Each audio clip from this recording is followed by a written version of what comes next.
So ayun guys, good morning. Bagong umaga, bagong vlog yung ating gagawin. And for today's episode, muli po maghahalo tayo ng substrate para sa ating mga fruiting bag.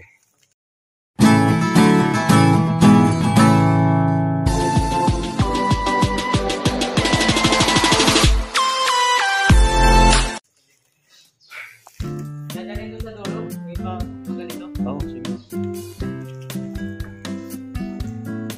Kanina kahapon na-ibistay na natin yung mga kusot, no? Then kanina umaga pa lang bumiyahe kami ng aking pinsan si Dan. Ayan, si Dan. At bumili kami ng darak o yung tinatawag na rice bran. So itong mix natin na ito is pang 3,000 na fruiting bags ito.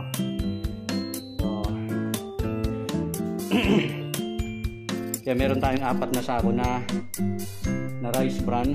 Ayan. Ihalo natin lahat dito. So ayan, isang sako na yung ihalo dito. Mamaya lalagay natin lahat yung 4 na sako na yan. Then babalik ta rin natin, halo-haluin natin hanggang sa magpantay. So samahan nyo kami guys.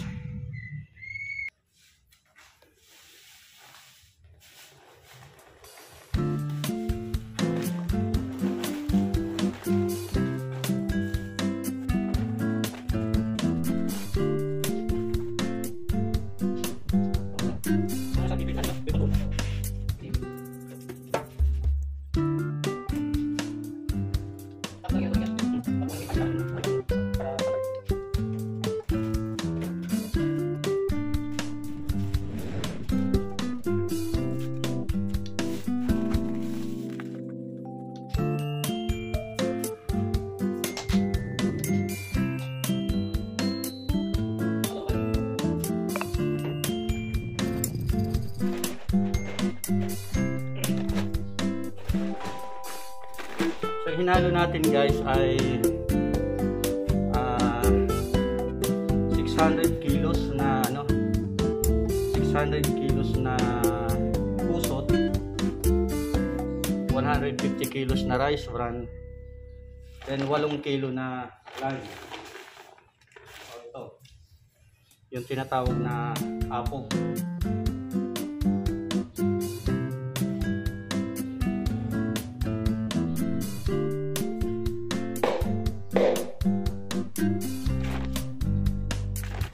Katakan natin yung pantay para pantay natin. Sabi ko lang.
So ayan guys, yung nagpapaligsahan yung mag-ama, si Papa David at saka si Dan. So mamaya pagkatapos, pag naibaliktad na natin lahat yan, tutubigan na natin siya na mayroong tinunaw na na negro na sugar. Kasi wala naman tayong molasses. Ang molasses dapat ang ihahalo natin, kaya lang wala naman tayong molasses. Pwede na yung substitute yung brown sugar. Ayun tinatawag na negro, yung pinakamaitim na asukal. Tinunaw na natin siya sa tubig, mamaya ihalo na natin siya ng pantay. So yun, ibaliktad na natin yung ano, yung ating substrate. Ngayon sasabuhan naman natin masukal.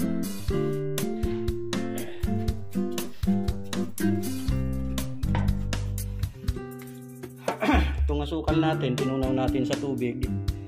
8 kilo din siya.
So guys, lahat yan hahaluin natin mula rito hanggang dun. So marami-rami pa tayong gagawin. Tsaka kulang pa yung tubig niya. Batas natin ibaliktad. So yung mga 2 o 3 baliktad pa. So yun guys, mamaya update ko kayo ha.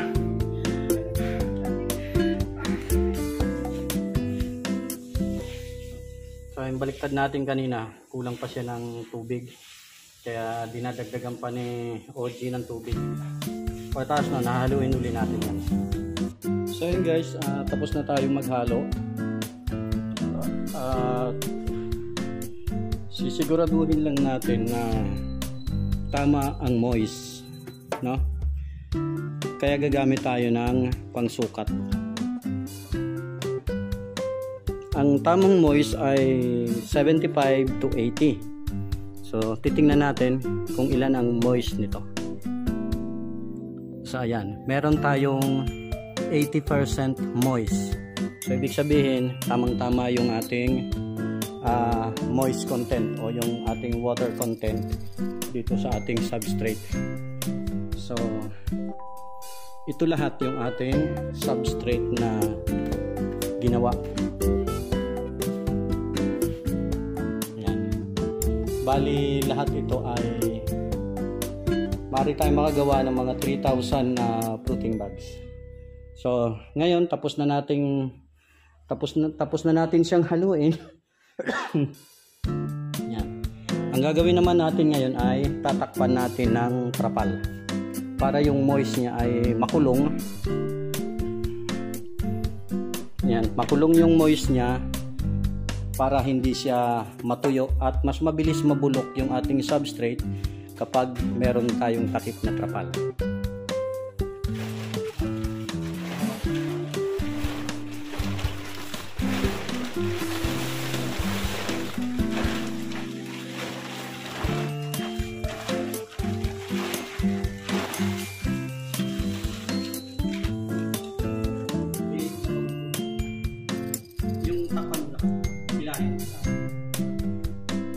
Yung dito, huwag nyo sa kabila. Yung doon lang sa kabila. Okay na.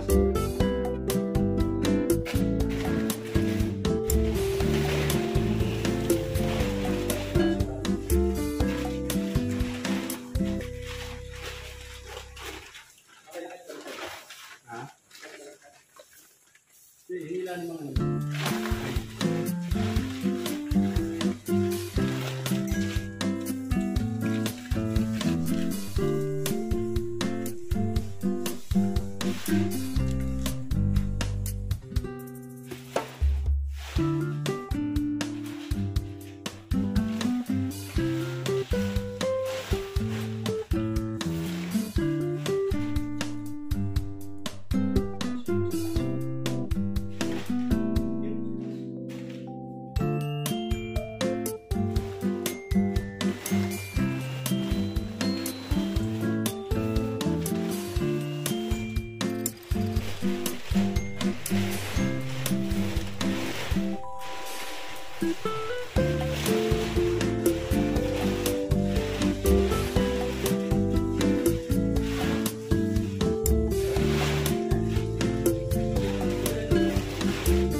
tapos na rin nating takpan.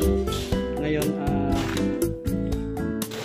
pababayaan natin siya dyan ng 21 days. Pero once a week, babalik rin natin siya. Hahaluin natin para magpantay-pantay yung basa, no, ng kanyang kusot at para pantay-pantay din yung pagkabulok ng ating substrate.